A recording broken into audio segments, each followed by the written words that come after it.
As we all know, folks, the draft is coming up here pretty quickly, but we also know that there are still people that are absolutely determined to see the Lions trade for an edge rusher. Well, is there a possibility for a 12th hour trade? We're going to talk about it, so stay tuned. What are we? What makes us what we are and what we're going to be? It's grit. It's what we started with last year, guys.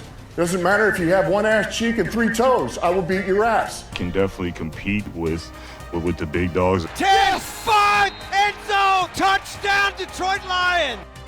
You guys are unbelievable, man. I'm telling you. We are driven by Detroit.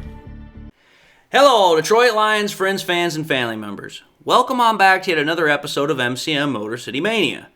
I'm your host, David T. Pike. And as always, we're diving on in.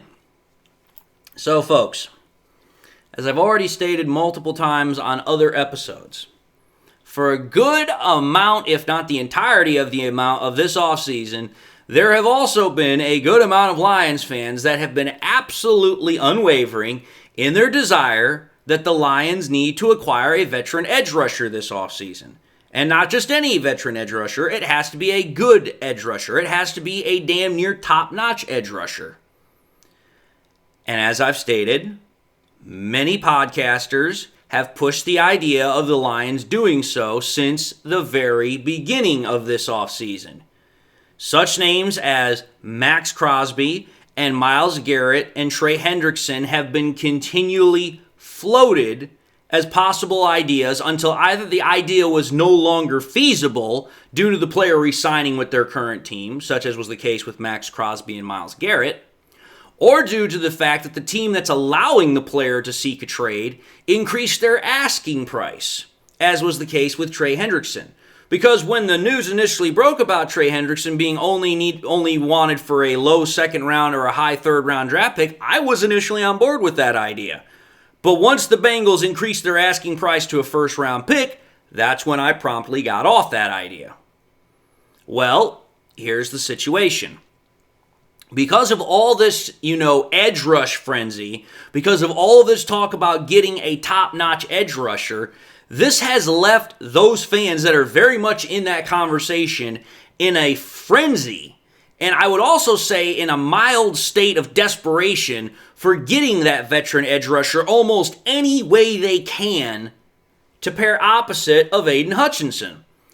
But now it seems that, with Hendrickson probably not happening, Garrett and obviously Crosby are definitely not happening, that those fans that are in this category, of which I speak, have latched on 2 more veteran edge rushers as considerable, ideas, as a last-ditch effort to try and kind of push the idea that the Lions need to acquire a veteran edge before the draft. Now, who are these 2 veteran edge rushers that I'm talking about? The 2 that I'm referring to are Giants' Kayvon Thibodeaux and the Eagles' Bryce Huff. These are 2 names that I've been hearing all over freaking Facebook, Twitter, whatever have you. These 2 have been presented as players that the Lions could be potentially interested in going after. And I know some fans have asked for my thoughts on them, especially Thibodeaux. So, are these guys someone that the Lions should be interested in? And if so, what would it cost in order to trade for them? Well, let's take a look-see at it. Let's first and foremost analyze the edge rusher, Bryce Huff. Now, Bryce Huff currently, as I said, is with the Eagles. Last year, for the Eagles, he was I would say, decent rotational player along their defensive line. So, okay, he was with the Super Bowl winning team last year. He was a decent player for them. That's not too bad. However, the problem is that as a rotational player last year, he only had 2 sacks for the Eagles. And if you take a look over the entirety of his 5-year career so far in the NFL, he's only had 20 NFL sacks, with the most that he's ever had in a season being 10, which he got in his second year. So think about it. He's only had one double-digit sack season, and he hasn't had a double-digit sack season in three going on 4 years. So the production is not exactly where you would like it to be for a guy that's been in as long as he has. Now, when you talk about Bryce Huff, he also has some experience playing both as a defensive end, but also as a linebacker in the NFL. So he's versatile. That's definitely good. You definitely want a guy that can play multiple positions. However, the issue when you have that conversation is that he just doesn't have a whole hell of a lot of starting experience. In freaking Bryce Huff's career, he's played in a grand total of 66 NFL games. But he's only started 13 of them. Which is like, well, wait a minute here. That's a little bit weird. It means at this point that he's primarily been resigned, has been kind of held in check to being at best a rotational starter without actually getting the full-on starting reps. He's pretty much a very high-end depth piece. Now, I know that when we're having this conversation, we have to keep it in the context of the player itself. Bryce Huff is a former UDFA. He was not drafted. He got signed by the freaking Jets after, the draft was done. So, that has to be held in context here. However, when we're having that context within the context of this conversation, the issue is if you were going to trade for Bryce Huff, it would not be with the understanding that he's going to be just another rotational player. The proposal that people are talking about would be more about, this guy would come in and be the guy that would be getting the majority of the reps because, we can't trust Marcus Davenport to stay healthy. Which I'm not saying that in a snide or rude way. I'm just simply saying that's the reasoning. And it's not exactly a wrong one. But it's like, wait a minute here, back up. So you want to trade for a guy that over the majority of his career has been a rotational depth piece, high-end rotational depth piece as where he is, and you potentially want to trade for him to become the starter opposite of Aiden Hutchinson. Okay, here's where I start having some issues with this thought process. First and foremost, let's understand the team that has him. It's the Eagles. The Eagles would know that the Lions would probably be looking at trading for Huff to be their opposite starter of Hutchinson. And they would probably want to increase their price because of that. Because, wait a minute, let me see if I remember here. But the Eagles are in direct competition with us since they're in the same conference with us for going back to the Super Bowl. So naturally, they're not just going to give up Huff for nothing. They're going to want their pound of flesh, so to speak. So that's actually point 1 and point 2. But then point 3, let's think about the Eagles from another sense here. The Eagles just lost one of their best defensive linemen who retired in Brandon Graham. The Eagles are going to want to make sure that they've got somebody potentially to fill that void that he just left. So why would they all of a sudden want to trade a guy who could potentially fill it for them to then give it to a, competitive rival who's obviously going to contend with them for going back to the Super Bowl? That's why I don't think this has any idea of working, because it's like, wait a minute here. Even if you wanted to consider the whole trade, you're trying to put a guy into a position that he's never been in before. He's never been a full-time starter, and he now have all this expectation of coming in here and, being able to put up double-digit sacks just like Hutchinson. That's a very high, tall order to do for somebody who's never done that before. But then on top of that, as I just stated, the Eagles are the ones that hold his current contract rights. What makes you think the Eagles are going to want to trade him to us when we're in direct competition with them? I don't think so. That's why I said, my thoughts on this potential idea is that it has very little, if any, chance of happening. So that's trade option number 1. Trade option number 2 is Kayvon Thibodeaux. Now, here's what I'm going to say. Thibodeaux has been far more productive than Huff because he's in essence got the same amount of sacks. He's actually got one more. He's got 21 sacks, but he's got that same amount of sacks in 2 years less. Thibodeaux's only played for 3 years. He's going into his 4th year this year. So it's like, okay, obviously this guy is a much more consistent, productive edge rusher. So that's definitely good. However, the issue with Thibodeaux is not talent. Everybody knows that he has talent. The issue, as we've had with multiple other conversations this offseason when it comes to this topic, is price. First, with Thibodeaux, the Giants spent a very high first-round draft pick for him. They are not going to trade him for pocket change. I don't care what you think. They are not going to do it. They're going to want their fair share back.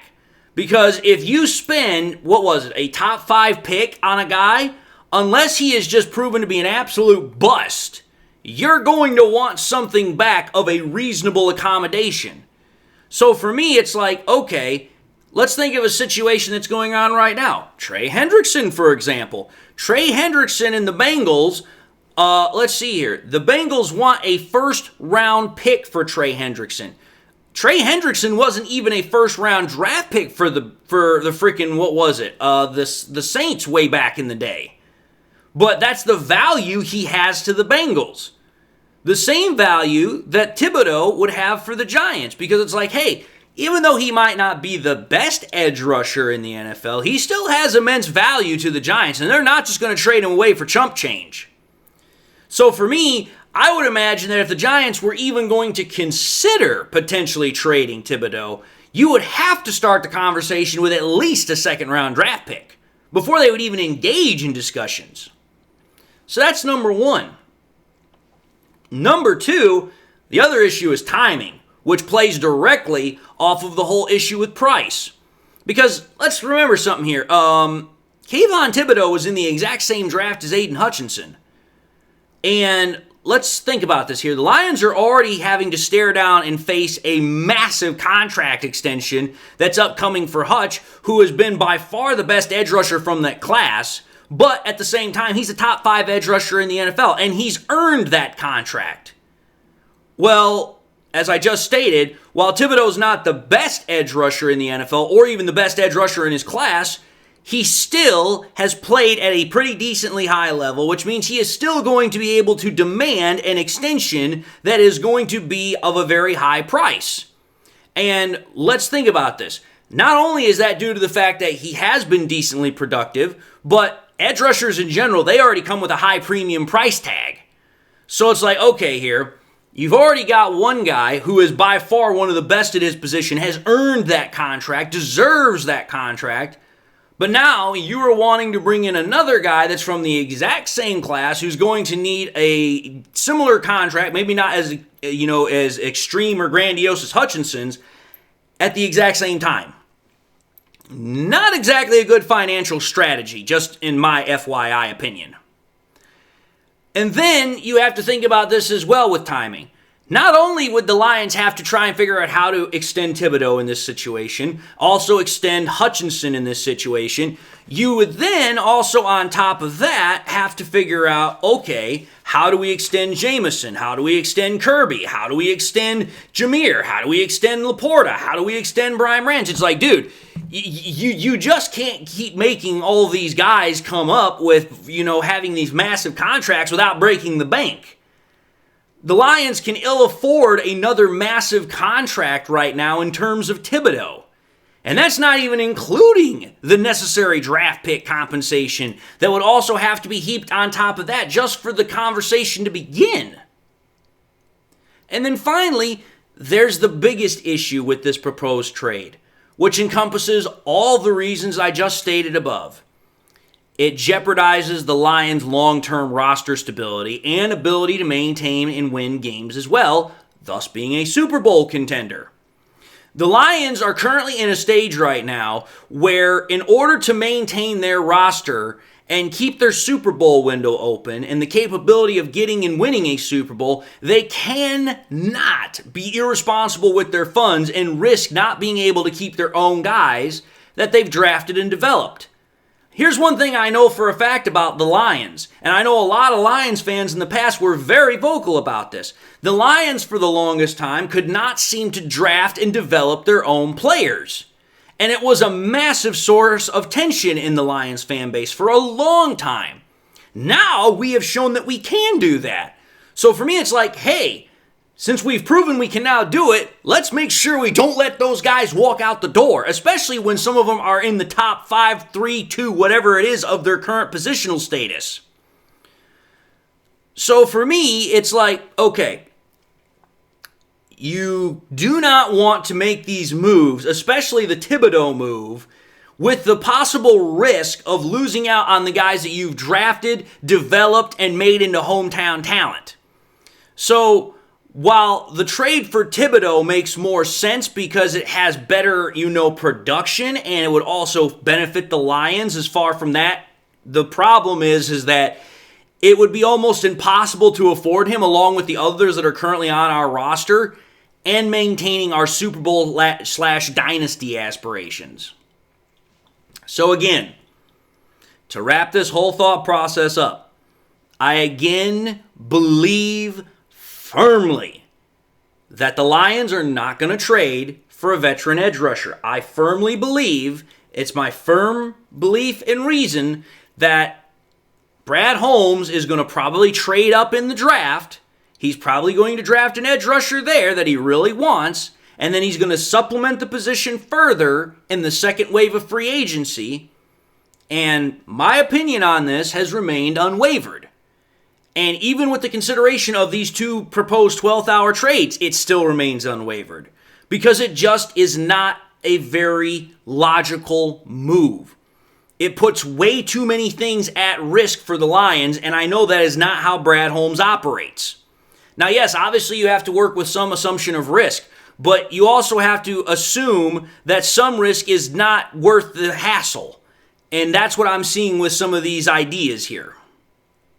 But anyway, I just wanted to make this episode because I know some people have been asking me about it. So with having said that, I'm going to say thank you all for watching in another episode of MCM Motor City Mania. If you like what you saw, by all means, I highly encourage y'all to watch the next episode. Also encourage y'all to do one of these three things: like, comment, and subscribe. If by chance you subscribed in the past and you forgot to do so at the time, I want to highly encourage y'all, please make sure you hit that bell notification icon so that way you guys never miss any more content that I push out. Also want to encourage y'all, please, to share this content with your Lions friends and family members. Share it here on YouTube, share it on Twitter, share it on Facebook, share it anywhere and everywhere you possibly can. And with that being said, I truly hope that you all got something out of this content. I hope it was able to give you guys something to mull over and think upon. Whether this is the first time you guys are watching me, you guys have been watching me forever and a day. I also hope that everybody out there has something in their life that makes them happy, makes them smile.